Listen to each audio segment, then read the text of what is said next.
What's up guys, my name is Hillesheim, and in today's video we're going to be talking about how I increased my deadlift by 220 pounds in 5 months.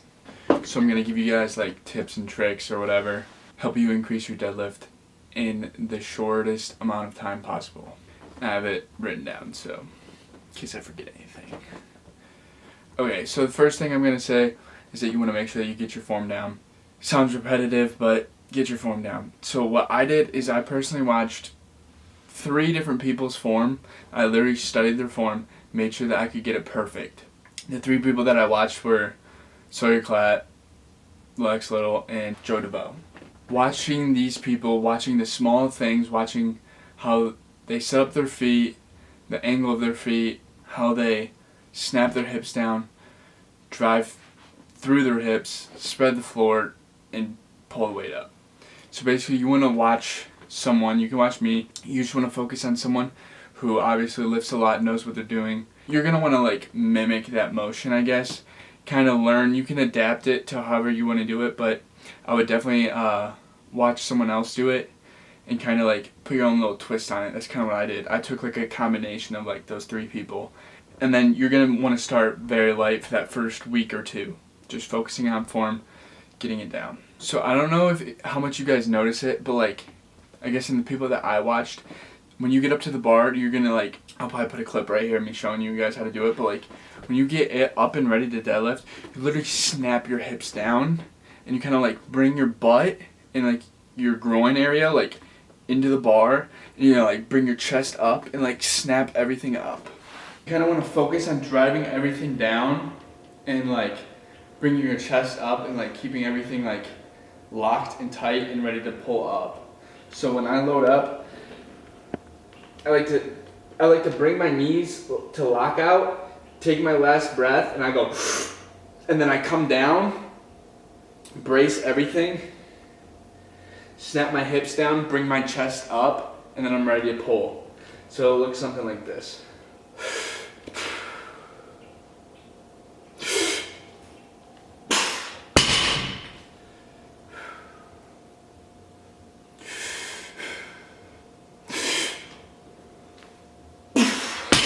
And then another big thing that I didn't really learn at first, but like when you're doing sumo, you want to literally like take your feet and press, like you want to try to spread the floor. So imagine like you're like twisting out and like driving through your heels and kind of just like lifting yourself up.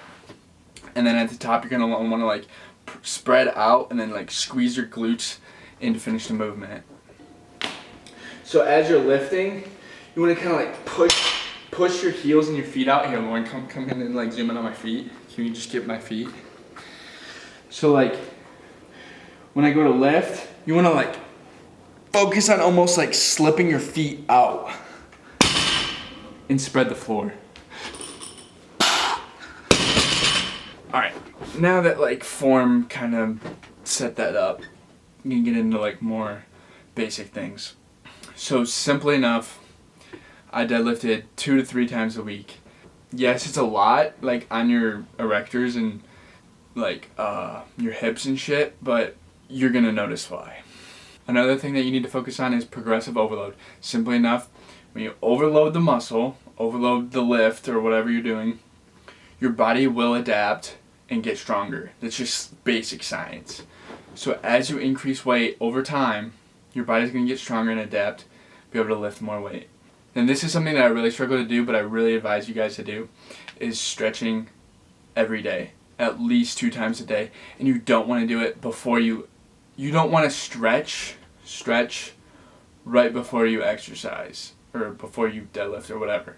It's been like proven that static stretches before can be more taxing on your body than the lift itself. So don't do static stretches before. Do them either way before you lift, like hours before, or do it after. But yeah, static stretches right before you exercise is proven to be not good.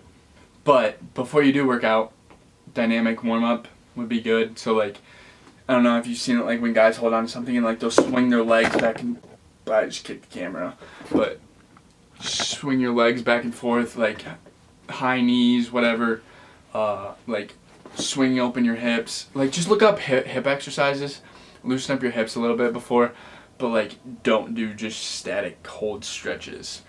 One thing that I just wanted to point out right now is you don't need a coach.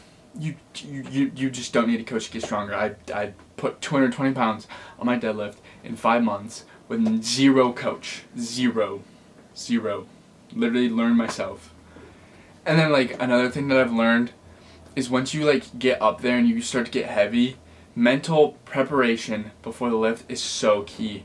Like, you just need to get up there, lock in, put your headphones on or whatever, and just focus on that lift. Visualize yourself completing the lift, because then your body and your mind are just like, oh shit, we're gonna fucking do it, and then you fucking do it. And then if you become like plateau, or like you can't get any heavier or whatever, try like switching up your training and using like bands and chains. It's just like a different kind of stress on your body, and like you're just kind of switching everything up so your body doesn't get used to what's going on with it. So like you're kind of confusing the muscles and shit like that, and it'll help you get stronger. If you fail a lift, just like forget about it and just keep moving on. Like, I remember like there was a couple points where like I was deadlifting and I would like try like 550.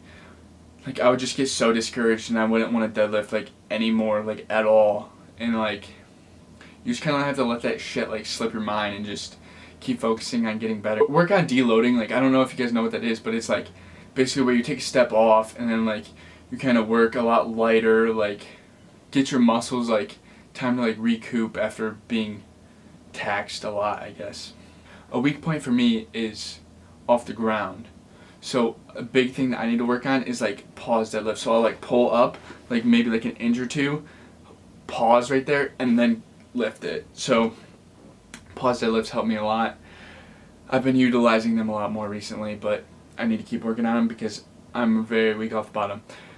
So if you're different and you're strong off the bottom and you have a hard time locking out, you can use bands and chains to help get that like last little lockout, work on squeezing your glutes, or you can also go heavier than your lifts and pull off blocks. That's another thing that like powerlifters use and shit. So basically, if you guys continue to overload the body, don't let the body get used to anything, keep progressive overloading, keep adding more weight, your body will eventually adapt, catch up, get stronger, and then you just keep on repeating these processes until you're stronger. The process of gaining strength will eventually slow down, but you guys just gotta keep working, keep staying dedicated, keep putting in the work, keep doing it, keep stretching, keep doing all the shit that I talked about in this video. You guys have to just keep doing it and the results will show. So I hope that you guys learned something from this video. You guys can come back in a couple months or whatever, drop a comment, let me know how it works for you guys. I honestly hope that this video helped you guys in some way, shape, or form. So if you guys could go subscribe, drop a like, comment, it would really mean a lot to me and it would help my channel a lot. I hope you guys enjoyed this video, and I'll see you guys in the next one.